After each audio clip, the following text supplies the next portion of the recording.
Oromiyaa kutabahat argamti. Ona Franqallooti fakkeenya sabdaneessummaati. Magaalaa bashee kamiin Ibrooya jedhaniin dirree dhawaa baanaani. Waa'ee magaalaa dirree dhawaa sanii dhiyeessuu jira. Kutaalee biyya dhibii keessa yoo imaltu akkuma warri Khaabaatu ya fiqir katamaa jechuun baanaani. Magaalaa madda jaalalaa jedhamtee beekamti. Bulloolleen gama isaatiin jannata azaaba keessaa jechuun haala qilleensa ishii yoo ibsu uummata qashtii jechuu afaan isaarraa dhageen. Magaalaan uumamaan badhaate tuniin biyyeef dhagaan ishiillee maallaq malee jirtu jedhu. Lafti miidhaadduun uummata khitilaan qabdu tun duub waanuma hedduu yaadatamte. Guyyaatti alshan sagalee waamichi sagadaa yookiin azaan gandoon keessaa dhawwaaq. Masjiida yookaan uuman sagada muslimaa kumaataman khalalistee taatu sanneen keessaa baay'een isaanii gamoo ta'uun daranuu magaalattii keessaa akka mul'atu taasiseedha. Hammaleellee duub magaalli sheekamiin Ibrootun waan ittiin beekamtu keessa madrasaa yookaan manneen barnoota islaamaa kanneen akka Maadannuur, Bilaal, Daarul Uluum, wiirtuulee ibzii fi markazoota hadiisaa hedduu daratee wantoonni mallattoo islaamummaa calaqqisan akka biyya cees. Hayyuun guddichi sheekamiin Ibroo gama isaatiin magaalli tun iddoo dhaloota hijaabaa ta'uu nutti himuuni. Nama ajaa'ibsiisa. Ammayyuu taanaan nadheen muslimaa hijaabaan of miidhaasanii faayamuuni baay'inni isaanii nam dinqisiisa. Miidhaginni isaanii immoo urjii lafatti harcaate fakkaata. Guyyaan ayyaana muslimaa gahee jennaan yaabbiif lafooni wayaadii keewwatanii takbiirtaa yookiin sagalee tokko rabbii guddaa qulqulleessuu malee homaan dhagayamaani. Rabbi si kaasee guyyaa akkasii waan dhibii tolche jennaan bakka ejjattuun jirti.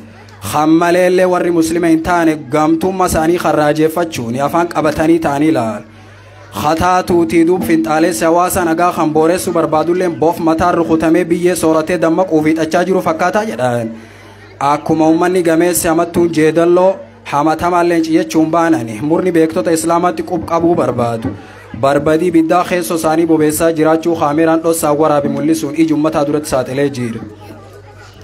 Fedhiin jara kanneenii dubbii dharaa ofuun olol maqballeessii geggeessuun bishaan qulqulluutti awwaar naqu yoo ta'u kun immoo abjuun daadhii dhuguu ta'eef hammaleellee duuba abbajjees tokko kan harree qalee wadaaje waami.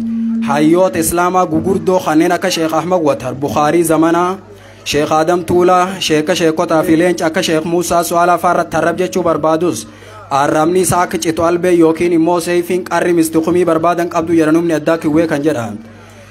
Kan qofallee osoo hin taane reeffa awwaala keessa ciisuun na qarqaara yookiin immoo yaayyuu na fayyada. Barakaa Sheekha Baluutiin kanneen jedhanillee ni jiru. Akkuma kana duuba namoonni kunneen gaaddiddoo fi dheessaa juuntaa sheexaanaatiin haleelamaa jiraachuu isaanii kumaandarri waajjira koomishin eegumsa sunnaa abba Sheek Muusaa Su'aalaatti fo'omse. Hoolaa gurraachi nyaachuun aanan deeqifatee xiisii of qabadhaa jechuun dargaan sumuuniif shilingii funaannachaa jiraachuu isaa dhaga'ama. Tamboon afaanii ooyiti bookkaan itti roobnaan toora isaa bahuu hin dandeetu. Baala jimaallee akkuma reetti dheedha. Dibbeedha jechuun halloo sangaallee akka malee rukutuun dhukkeerraa kaasaa boola. Salaat sagaduunis bira hin jirtu. Nam sabaaraa akkanaa kan tarkaanfiin cimaan akka irratti fudhatamu hoogganaan idil addunyaa Nabi Muhammad ibsanii jiru. Nagaa Afraamanni irratti haa jiraatu jedhan. Tolegaa kabajamtoota daawwattoota keenya qophiin oduu narraaf qabannee dhiyaanne hammanuma ture qophiilee afaan waliin turtii gaarii.